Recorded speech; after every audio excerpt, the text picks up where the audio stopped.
I'm not feeling that well today. But I'm gonna soldier on because I have a video to film today. A funny thing happened in my city today where a lot of people went to work an hour early without realising it.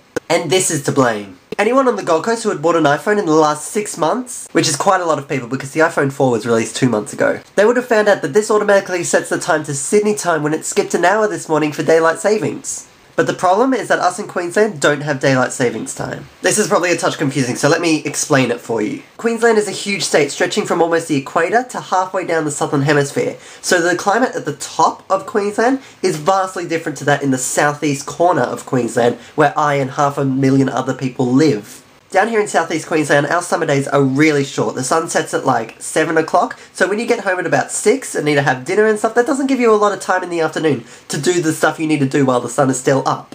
So daylight savings would really help us, but in northern Queensland they really don't need it because their days are already really long. And so whenever there's a referendum about it or anything, it never goes ahead because the opinion is split half and half.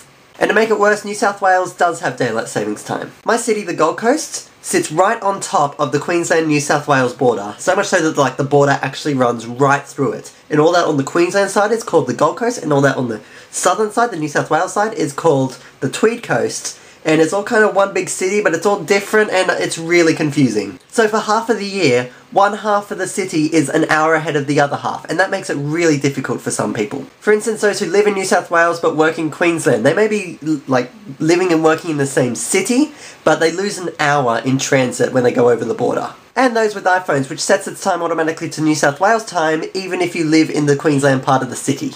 So it's all a big mess and nobody knows what to do. But what it does show is how much we do actually rely on these things. My Facebook was flooded today with how people got to work an hour early because their phones got shifted an hour. But I don't think that's a bad thing. I think these are really useful and help us. We might be doomed if they're all programmed to fail on a certain date, but we'll cross that bridge when we get there.